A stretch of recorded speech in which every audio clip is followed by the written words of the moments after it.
Hi, welcome to another weekly reader.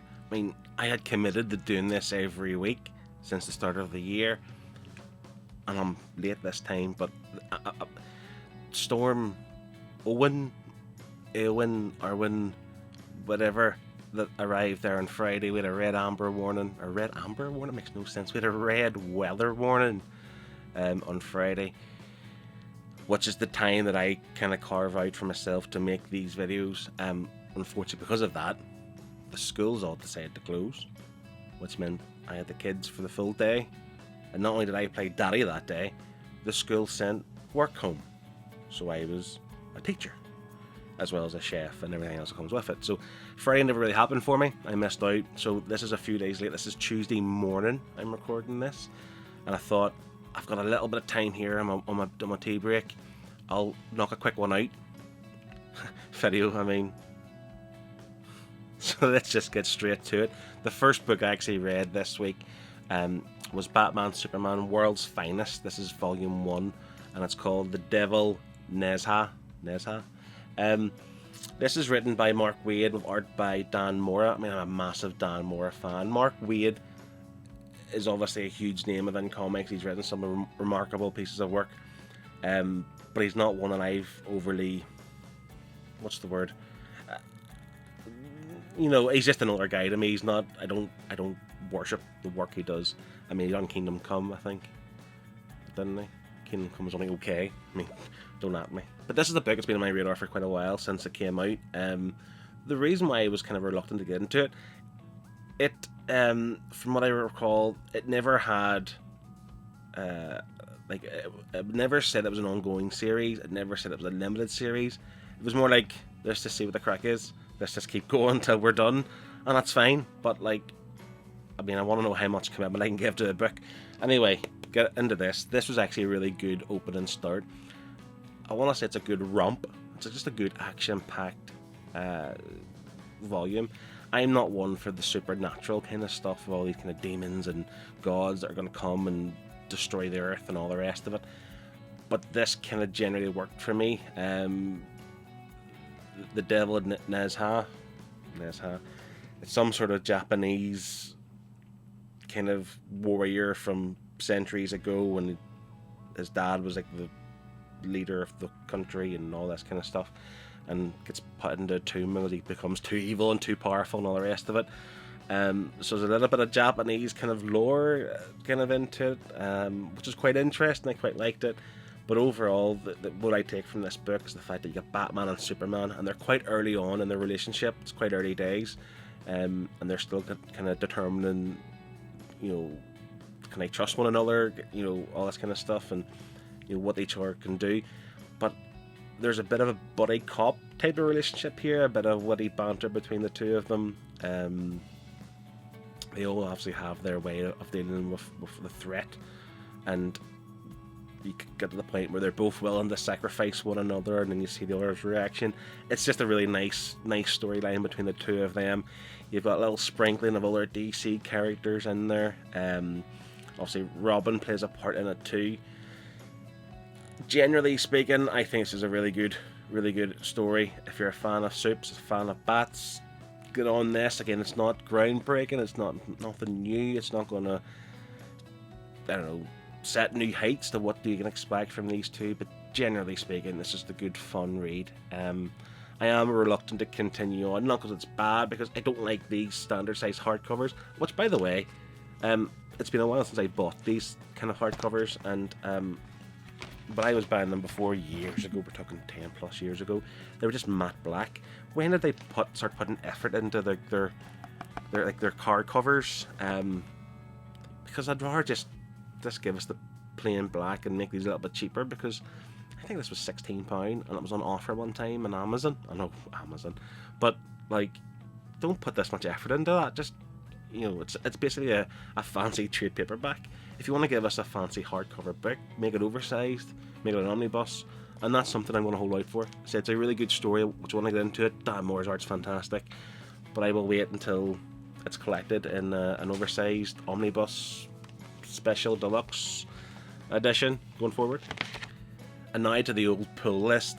And well, first of all, it was actually recommended in the comments section of one of my previous videos, maybe in the last one, Weekly Reader 002, from Fuzzy Dunlop. He is on Netflix. I wish he probably wishes he was on Netflix. He was on Instagram. I'm terrible at words today. And he recommended Batman Dark Patterns, issue number 1 and 2. So there's only 2 issues out so far, and I did read it. Do you know something? This was really, really good. Like, it's almost like a throwback to, like, I don't know, really dark 80s Batman. Even the fact that the title page looks like it's from a Frank Miller type of book. Basically what this is about is that there's these murders happening, and obviously Batman, being old school, being a detective, is trying to work out what the cause of it is, and it turns out it's linked to some sort of old lawyer of the Falcones, and some sort of, like, what's the word, not governing body, but some sort of organization that hired or created this guy. What was his name? Oh, terrible. Sometimes I wonder why I do YouTube. I always forget the small details. Ace Chemicals is the body that created this guy. It's called the Wound Man, which some may say it is a stupid name for a villain, and it is. But this villain's creepy as. He's covered in nails. He's got stakes and things and big kind of nails through the chest and his back. So when he's in combat with Batman is afraid to hit him, because wherever he can hit him, one of these stakes just goes through his heart or sever an artery in his leg or whatever. So Batman's really reluctant to really cause and inflict damage on this guy. So it seems like he has the upper hand, but Batman can think of a plan going forward. But yeah, this is really dark. It's just very different than the kind of current stuff in the main Batman book. And like I say, Batman's investigating these murders, and he's obviously looking for the pattern, a dark pattern. So yeah, one I'd recommend. I'm going to follow this going forward. Get on it. Yeah, really, really good. And there seems to be a bit of a theme with the pull list this week. Like, In Bloom is another one I read. It's from Boom Studios. Now, it's written by Michael Conrad and John Pearson. I don't really know who they are, what they've done before, but again, I was recommended to read this here. I think it hit the shelves a few weeks back, and people thought very, very highly of it. It's a strange book, you know. It's we're in the future, and like what's the word? Like, plant life has taken over, and everyone's like kind of infected by this. I don't know, it's like they're all like poison ivy, but like they think it's the right thing, and they all bloom, and they have like vines coming out of their back, and mushrooms growing out of their ears, and all these things growing out of their head, and it's seen as a good thing. It's like crime has halted, the world seems to be at peace, they're all accepting that this is the way to go, and the plant life is here to save us or something. But within that, there's a few skeptics, you know, don't trust this, you know. It's almost like kind of linked to real life events with like vaccines and stuff like that. There, like, they're just, people are reluctant to put the trust into something that they maybe don't understand. But we follow a detective called Spears, I think his name is, and he's investigating murders, and all the people who've been murdered they've all bloomed, and obviously that's a point to follow this to see where it leads to. And you find out there are people within the city who don't trust people who are bloomed, and they are attacking like the businesses and things like this here. And it's a really strange book. So the lead detective has a history. We've only just scratched the surface of it. We just touched the fact that his wife had bloomed in the past, but something's happened to him and her that she's not really involved in. It's more like the flashbacks you're seeing her. And by the way, there's an image of her blooming when her kind of face peels back like a tulip or type of thing, and it's freaky. It's almost like Red Skull from Marvel with his skin flapping about. Really, really freaky. But he, the detective Spears, he's recovering from cancer. So maybe that's why he hasn't bloomed yet. But whenever he's doing his investigating, he's wearing a mask. He's just reluctant to accept that, you know, this is the right thing so far. So yeah, really interesting story, really interesting setup. We're 2 issues in. I think it's 6 in total we're getting to. So yeah, some of the artwork's pretty spectacular. It's almost like that kind of, not painted but drawn. It's not digitized. It's drawn art type of thing, a bit scratchy and dark and mad, and it's just, yeah, it's really good. But you would find this thing too where they're almost like sacrificing their elderly to like the upcycler, where they basically just kill people and they voluntarily go to this thing. There's so much to be explained in this, but I'm here for it. Really good, really interesting, really dark. Check it out. I caught up on the more recent Amazing Spider-Man issue. It's number 66, is it? Yeah. And it's a different creative team on this. It's not Joe Kelly. It's somebody called Ireland. Hang on, do they have a first name? I'm sure they have a first name. Justina Ireland is their writer, and Andrea Ricardo is on art. That's fine. The issue's fine. We're at this point now where Spider-Man's given up. Like, say, the previous one I talked about last week, he was shown like all these deaths, and I thought it was in hundreds of thousands. Turns out it was like 3 million people, and Peter Parker's decided to give up. I don't care, what's the point? And we're basically discussing that and morally where he stands with it. And he has his new girlfriend speaks to him. He speaks to Black Cat. He speaks to Spider-Boy, and it ends with like X-Men getting involved. And I'm not an X-Men fan. I don't understand them. But we've got what's the guy with the big head, the big guy. What's his name? I forget. I think he's like Xavier's brother or cousin or something. I don't know. But I'm really not interested in X-Men, to be honest. And he's now coming. They're coming into the next issue apparently. So where this is going, who knows? Whatever. I can't wait till this gets a reboot.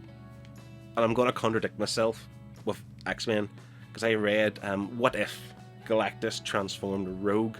Now, I've read some of these What If stories over the years, and some are quite entertaining, some are quite good, some are quite poor. But this one, it was interesting. It was written by Ann Nocenti and art by Stephen Byrne. And honestly, it is what it is. It's what if Rogue was given the power cosmic and was Galactus' new herald.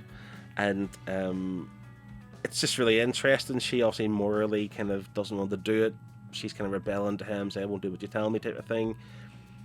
But then she sees the bigger picture of why it's important, why he creates, or why he eats planets, because obviously he creates new stars and new life and all the rest of it. So she then falls into it. And it's a really interesting, quite quirky story. Again, it's a one hit. You kind of read it and you forget about it, and it is what it is. But I like these what ifs, and there are a few more coming. I'll get to them now. So we've got What If Galactus Transforms Hulk, What If Galactus Transforms Gambit, What If Galactus transforms Moon Knight, What If Galactus transformed Spider-Gwen. I'll probably read the Hulk one just for the crack, but maybe Spider-Gwen, but the other two, I don't care for Moon Knight or Gambit, but really interesting, worth checking out at least. Another book I did manage to squeeze in this week was What's the Furthest Place from Here, Volume 1. Now, this is a strange book. It's written by Rosenberg. What's his first name? Is it Matthew Rosenberg?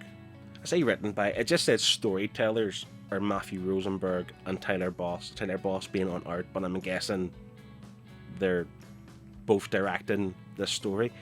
Do you know something? I've on my Goodreads, I've given this a 2.5.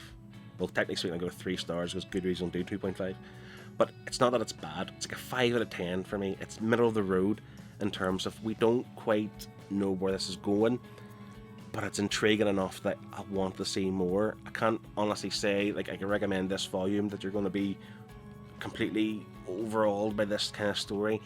We live in this world where teenagers have kind of taken over, or left behind, possibly. We don't know. There's too many questions to ask. But they all live in gangs. So you've got like the Boys in Blue, which I'm assuming is meant to kind of replicate like the police or something. You've got what's the other gang? The Academy's the main one you're following, and the Academy's kind of like this group of punks and rockers who hang out in like a record store, and that's where they live. That's their territory. Then you have other territories. You've got the Elders. You've got other gangs, like people in the market, and there's all these rules to live in, and it starts off by basically saying you have an adult, you have a grown-up with you, that breaks the rules, we're going to have to fight you and kill you type of thing. And it's all a bit strange. Within Goodreads, I've seen some people describe it as pretentious and forced quirky, and to an extent, it is kind of. It seems like it's purposely trying to be weird, but I'm okay with it. I'm here for it. You've got a girl called Alabama who seems to be the leader of the academy, and she's cool. Like, she's wearing a black leather jacket, she's carrying a bat, and she's a bit badass, and she's a genuinely really cool character to get into. And there's some other ones that are a wee bit stupid, a wee bit daft, but you can kind of see that they're going to provide a good bit of entertainment going forward. And yeah, it's weird. Maybe I'm not doing this book justice by explaining it, but it kind of reminds me of the movie The Warriors. You have all these different gangs and all these different rules to abide by, and they end up fighting a lot. I mean, there's a scene where they turn over a bus and beat the crap out of the boys in blue, and there's a bit of death in there as well. So it's not one for all ages, not necessarily because it's brutal or gory, but more along the lines of maybe it could be a bit hard to follow and a bit hard to understand where we're going with it. But that's why I'm intrigued by it, and that's why I am going to read on. And I give it a 5, again, not because it's bad. I just feel like a 6 would be like I'm a more structured result, or more structured reading in terms I know what's going on, but I don't, and that's the good thing. I definitely feel like this story overall, something we have to read as a whole, from start to end, to really get the proper meaning, to get the proper kind of experience of what this story is trying to tell us. But yeah, it was interesting as well, actually, that, and some people didn't like this, but it was broken down into short chapters, like maybe like every 2 pages was a new chapter. It's almost like a Tarantino-esque kind of movie, where it's like the dialogue is just almost meaningless, but obviously it forms that chapter, and then you move on to the next chapter and so forth. But I like that. I genuinely like that. Like I say, 5 out of 10, 2.5 stars, 3 stars in Goodreads. But I like this book. I would recommend it, but I would also recommend that you read on. I haven't yet, I'm going to, but I feel like hopefully we get the answers. And it could go either way. It could be really poor, or it could get really exciting. So yeah, thank you for checking out this video. Please comment below any of these books that you've read.